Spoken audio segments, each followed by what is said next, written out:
سرے محفل کرم اتنا میری سرکار ہو جائے۔ بسم اللہ الرحمن الرحیم۔ خواتین و حضرات السلام علیکم۔ ایک اور نشست اس سلسلے کی کہ جو ختمی مرتبت صلی اللہ علیہ وآلہ وسلم کی ذات مبارکہ کے حوالے سے پاکستان ٹیلی ویژن نے سجایا ہے، نور ہدایت۔ منزلوں پہ منزلیں طے کرتے کرتے ہم اس تاریخ کے قریب ترین ہو رہے ہیں جو منسوب ہے اس نام نامی سے کہ جو وجہ وجود کائنات ہے۔ اقبال نے کہا تھا، وہ دانائے سبل ختم الرسل مولائے کل، جس نے غبار راہ کو بخشا فروغ وادی سینا۔ اور نگاہ عشق و مستی میں وہی اول وہی آخر، وہی قرآن وہی فرقان وہی یاسین وہی طٰہٰ، اور قوت عشق سے ہر پست کو بالا کر دے، اور دہر میں اس میں محمد سے اجالا کر دے۔ پاکستان ٹیلی ویژن کی جانب سے سجائی گئی یہ نشست شاید ہماری یہی ادنا سی کاوش ہے کہ ہم دہر میں اس میں محمد صلی اللہ علیہ وآلہ وسلم سے اجالا کرنا چاہتے ہیں۔ اور یہ آفتاب ایسا ہے کہ جس کی کسی کرن کو پکڑ لیجئے ایسا محسوس ہوتا ہے کہ زندگی نور سے بھر گئی۔ آج کے پروگرام میں جس کرن کا انتخاب کیا گیا اس کا موضوع ہے عدل و انصاف۔ خواتین و حضرات، پروردگار عالم نے یہ سرزمین، یہ کائنات، یہ ساری کی ساری وجود ہستی جسے ایک نقطے پہ تخلیق کی ہے، وہ نقطہ ہے عدل۔ یہی وجہ ہے کہ فرمان خداوندی ہوا کہ کونوا قوامین بالقسط، انصاف پہ، عدل پہ قائم ہو جاؤ، مستقیم ہو جاؤ۔ اس لیے کہ اگر کسی بھی انداز سے بگاڑ آئے گا، ظاہری بگاڑ آئے گا، سماجی بگاڑ آئے گا، اخلاقی بگاڑ آئے گا، اس سب کی وجہ یہ ہے کہ ہم عدل سے ہٹ گئے ہیں، اور عدل کی ضد کو قرار دیا گیا ظلم کو۔ اور ظلم کی انتہا دیکھیے کہ پروردگار عالم نے یہ کہا کہ سب سے بڑا ظلم شرک ہے۔ گویا جب آپ انصاف سے ہٹتے ہیں تو رفتہ رفتہ رفتہ آپ شرک کی طرف بڑھتے ہیں۔ لہٰذا جتنا زیادہ انصاف پہ قائم ہیں اتنا زیادہ آپ اپنے ایمان پہ قائم ہیں۔ پیغمبر لولاک وہ بحر زخار ہیں کہ جس کی موج کرم عرش کو چھوتی ہے، اور اس کے باوجود جب آپ عدل کو قائم کرنے نکلے ہیں تو پائے استقامت میں کہیں لغزش نہیں آئی ہے۔ ابن عباس سے روایت ہے کہ ایک مرتبہ ایک یہودی کا ایک مسلمان سے جھگڑا ہو گیا۔ جھگڑے کا سبب کچھ بھی ہو، لیکن روایت یہ کہتی ہے کہ اس معاملے میں یہودی حق پر تھا اور مسلمان کہیں نہ کہیں ناانصافی چاہتا تھا۔ چونکہ یہودی یہ جانتا تھا کہ میں حق پہ ہوں، سو وہ یہ بھی جانتا تھا کہ حقدار کو حق دلانے والی شخصیت مدینے میں صرف ایک ہی ہے۔ سو اس نے کہا کہ اب ہمارے درمیان جھگڑا بڑھا چاہتا ہے تو چلو فیصلہ کرواتے ہیں، اور فیصلے کے اس سے بہتر اور کیا ہوگا کہ ہم محمد عربی صلی اللہ علیہ وآلہ وسلم کے پاس چلیں۔ اب مسلمان یہ جانتا ہے کہ میں ناانصافی کروانا چاہتا ہوں، سو اس نے کہا کہ نہیں، ایسا کرتے ہیں کہ ہم کعب بن الشرف کے پاس چلتے ہیں جو یہودیوں کا بہت بڑا سردار ہے، اور جس کی جو شہرت ہے مدینے میں وہ یہ ہے کہ پیسے پہ بک جاتا ہے، رشوت خور ہے۔ یہودی نے کہا کسی صورت میں بھی ہم کعب کے پاس نہیں جائیں گے، ہم تو محمد صلی اللہ علیہ وآلہ وسلم کے پاس جائیں گے۔ سو بالآخر دونوں رسالت مآب صلی اللہ علیہ وآلہ وسلم کی خدمت پہ پیش ہوئے، اور وہاں پہ مقدمہ رکھا گیا۔ اور مسلمان کی کوشش مستقل یہ ہے کہ جو مذہب کا تعصب ہے وہ کسی طرح محمد عربی صلی اللہ علیہ وآلہ وسلم کا جھکاؤ اس طرف ہو جائے۔ یہ اللہ کا پیغمبر ہے جو پسند ناپسند پہ نہیں چلتا ہے، جس کا حق جو ہے وہ فقط کلمہ گو کی طرف نہیں ہے، بلکہ جو تمام عالمین کے لیے رسول بنا کے بھیجا گیا ہے۔ سو آپ نے فیصلہ یہودی کے حق میں دے دیا۔ مسلمان کے دل کو بڑا گراں پہنچا کہ یہ کیسا پیغمبر اسلام ہے کہ یہ میں جو اس کا ساتھی ہوں اس نے میرے حق میں بے ایمانی نہیں کی۔ یہ فرق ہے مرد مسلمہ میں اور منافق میں۔ رسالت مآب صلی اللہ علیہ وآلہ وسلم جب مسلمان بنانے نکلے ہیں تو پھر آپ نے مومن کا تصور پیش کیا ہے، جو اپنے حق میں بھی نقصان اس لیے برداشت کر لے گا کہ اللہ کے حکم پہ زد نہ آئے۔ وہ جس کے لیے محفل کونین سجی ہے، فردوس بری جس کے وسیلے سے بنی ہے، وہ ہاشمی مکی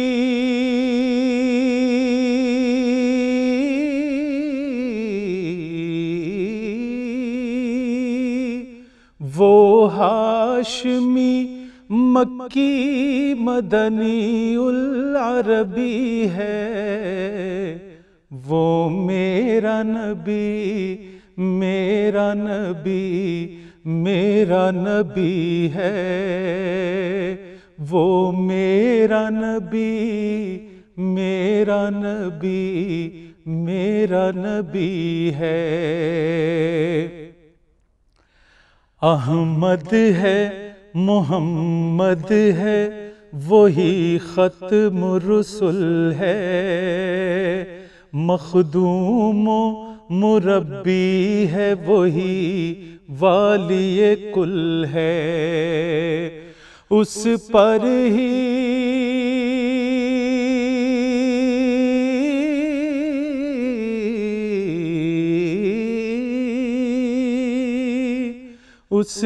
ہی نظر سارے زمانے کی لگی ہے، وہ میرا نبی میرا نبی میرا نبی ہے، وہ میرا نبی میرا نبی میرا نبی ہے۔ جس درجہ زمانے میں تھی مظلوم یہ عورت، پھر کس کی بدولت ملی اسے عزت و رفعت، وہ محسنوں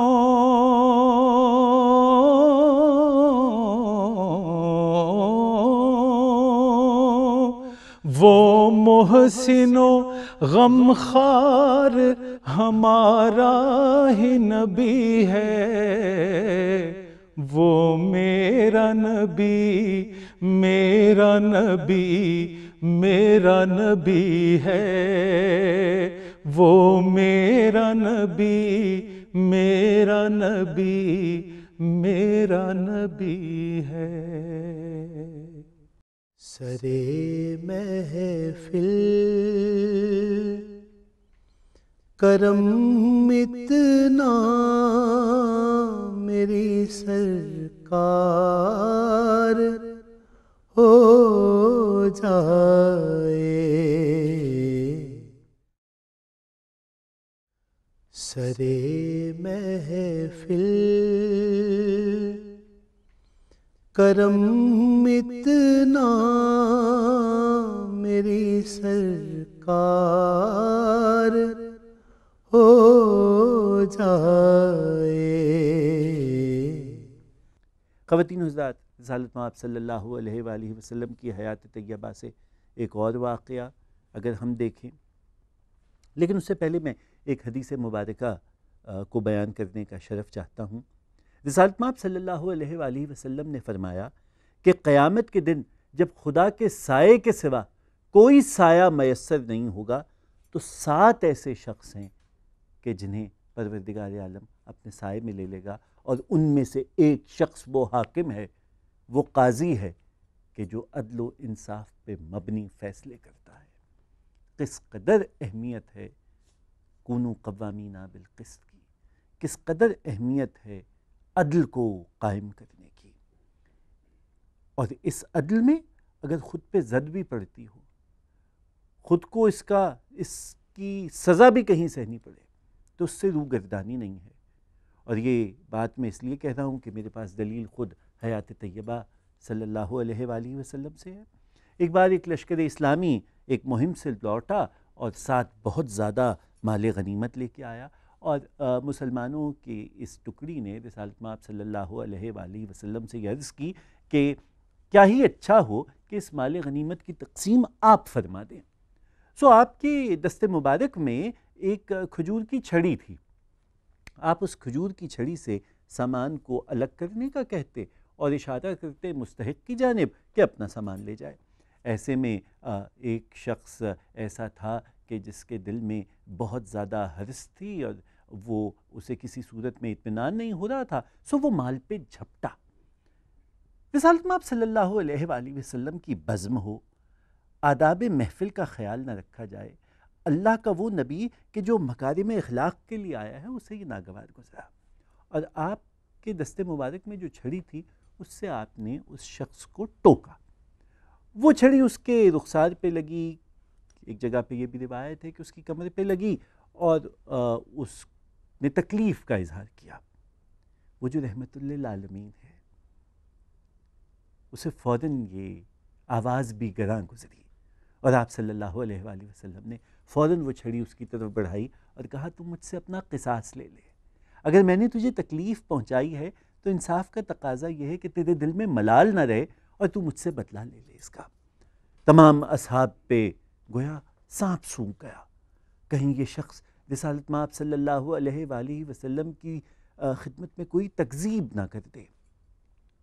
اس شخص نے یہ کہا کہ میں چاہتا ہوں کہ آپ اپنی پشت سے اپنا قمیص کا کپڑا ہٹا دیں۔ اب دم سادے مسجد نبوی میں اصحاب رسول بیٹھے ہیں اور یہ منظر دیکھ رہے ہیں، غم و غصہ ہے، آواز بلند ہو سکتی ہے، پر رسالت مآب صلی اللہ علیہ وآلہ وسلم کی جانب سے سختی سے کہا گیا ہے کہ کوئی شخص اس معاملے میں بیچ میں نہیں آئے گا، انصاف ہوگا۔ پشت مبارک سے کپڑا ہٹایا گیا اور اس شخص نے دیوانہ وار جا کے مہر نبوت کو چوم لیا اور کہا میری ہمت کیسے ہو سکتی تھی کہ آپ کی جانب سے تکذیب کے لیے بھی اگر میری سرزنش ہو تو وہ بھی میرے لیے سعادت کا باعث ہے، لیکن محمد عربی صلی اللہ علیہ وآلہ وسلم کے طرز عمل نے یہ ثابت کر دیا کہ بھلے آپ حاکم ہوں، بھلے آپ اختیار رکھتے ہوں، لیکن اگر عدل کا جھکاؤ دوسری جانب ہے تو حاکم کو بھی اس پیمانے کو پورا کرنا پڑے گا۔ شاہ طیبہ کا ثناگر ہے زمانہ سارا، شاہ طیبہ کا ثناگر ہے زمانہ سارا، محو توصیف پیمبر ہے زمانہ سارا،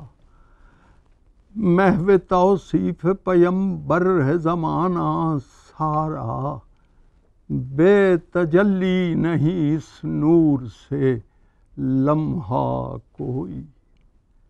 بے تجلی نہیں اس نور سے لمحہ کوئی، اس میں احمد سے منور ہے زمانہ سارا، اس میں احمد سے منور ہے زمانہ سارا، کیا ہنسی پھول کھلا شاخ بنی ہاشم پر، کیا ہنسی پھول کھلا شاخ بنی ہاشم پر، جس کی خوشبو سے معطر ہے زمانہ سارا، کیا ہنسی پھول کھلا شاخ بنی ہاشم پر، جس کی خوشبو سے معطر ہے زمانہ سارا، کس طرح اس نے زمانے کو بدل ڈالا تھا، اس زمانے پہ تو ششدر ہے زمانہ سارا، وہی آقا وہی سرور ہے زمانے بھر کا، وہی آقا وہی سرور ہے زمانے بھر کا، اسی مخدوم کا چاکر ہے زمانہ سارا، اسی مخدوم کا چاکر ہے زمانہ سارا، کیا ابدگیر ہے رت اس کی محبت والی، کیا ابدگیر ہے رت اس کی محبت والی، جس کے لمحے سے بھی کم تر ہے زمانہ سارا، جس کے لمحے سے بھی کم تر ہے زمانہ سارا، ذات پاک اس کی ہے انور وہ محیط اعظم، ذات پاک اس کی ہے انور وہ محیط اعظم، جس کی پہنائی کے اندر ہے زمانہ سارا، جس کی پہنائی کے اندر ہے زمانہ سارا، کیا ہنسی پھول کھلا شاخ بنی ہاشم پر، جس کی خوشبو سے معطر ہے زمانہ سارا۔ ایسا ہی ایک اور واقعہ ہے کہ ایک شخص نے آ کے دوبارہ رسالت مآب صلی اللہ علیہ وآلہ وسلم کی شان میں تکذیب کی کہ رسالت مآب صلی اللہ علیہ وآلہ وسلم نے اس سے ایک اونٹ لیا تھا اور وہ اونٹ کا تقاضا کرتا تھا کہ میرا اونٹ واپس کیا جائے، اور اس بار اس نے آ کے بڑے درست لہجے میں اپنا حق مانگا۔ حق اس کا تھا، سو اللہ کے رسول نے بھی اس کے حق کو تسلیم کیا، اور جب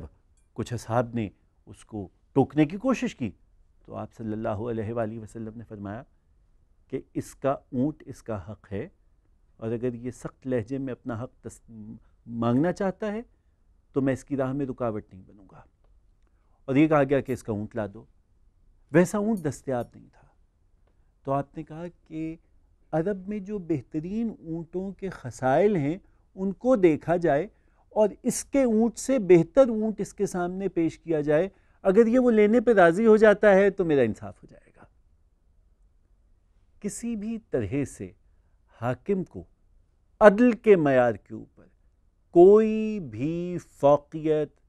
مملکت اسلامی میں حاصل نہیں ہے۔ نگاہ عدل سب کو ایک پیمانے سے دیکھے گی، اور اگر وہ پیمانہ پورا نہیں ہوا تو معاشرے میں انصاف قائم نہیں ہو سکتا۔ میں تمام گفتگو کو اس مقام پہ اس لیے لے کے آنا چاہتا تھا کہ یہاں اس گفتگو کا اختتام اس واقعے پہ کر دیا جائے کہ ایک بار ایک مہم سے حضرت ابو عبیدہ ابن جراح بہت مال و متاع لے کے آئے، اور مدینے میں بڑا چرچا تھا کہ ابو عبیدہ اس دفعہ جس مہم سے آئے ہیں اس نے تو جو ساتھ جانے والے تھے اور جو اہل مدینہ ہیں انہیں مالا مال کر دیا۔ سو شہر میں بہت زیادہ خوشی اور انبساط کی ایک لہر تھی، اور لوگ بڑے خوش تھے کہ انہیں بہت زیادہ مال مل جائے گا۔ رسالت مآب صلی اللہ علیہ وآلہ وسلم رستے میں تشریف لے جا رہے ہیں اور دیکھ رہے ہیں کہ لوگوں کے چہروں پہ بڑی خوشی ہے۔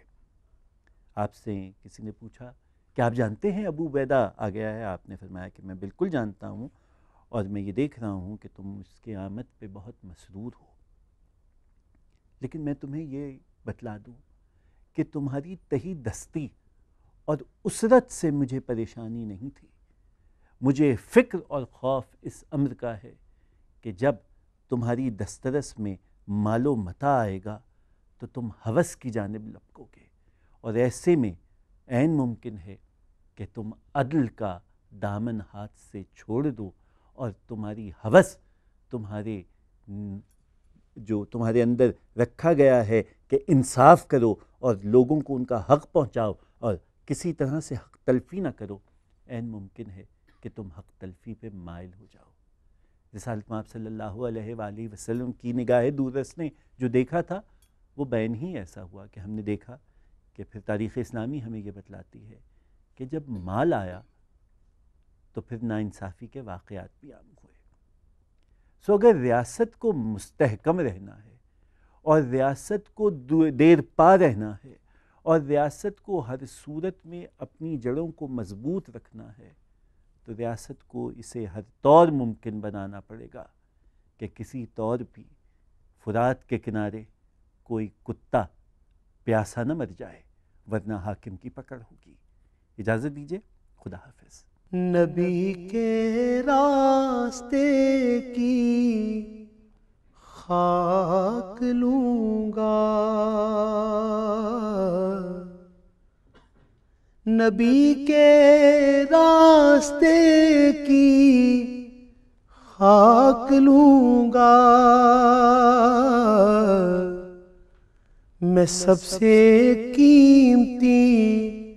پوشاک لوں گا، میں سب سے قیمتی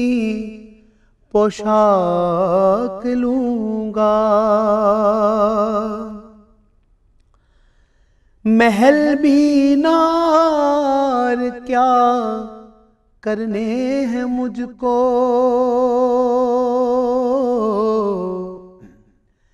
محل مینار کیا کرنے ہیں مجھ کو، مدینے کے خس و خاشاک لوں گا، میں سب سے قیمتی پوشاک لوں گا. شہ کونین کی فاقہ کشی سے، شہ کونین کی فاقہ کشی سے، میں اپنی روح کی خوراک لوں گا، میں اپنی روح کی خوراک لوں گا. حضور آئیں گے جب میری لحد میں، حضور آئیں گے جب میری لحد میں، زمیں سے قیمتے افلاک لوں گا، زمیں سے قیمتے افلاک لوں گا، میں سب سے قیمتی پوشاک لوں گا. میں ان سے آخری دم تک مظفر، میں ان سے آخری دم تک مظفر، بصیرت آگہی ادراک لوں گا، بصیرت آگہی ادراک لوں گا، میں سب سے قیمتی پوشاک لوں گا. نبی کے راستے کی خاک لوں گا، میں سب سے قیمتی پوشاک لوں گا.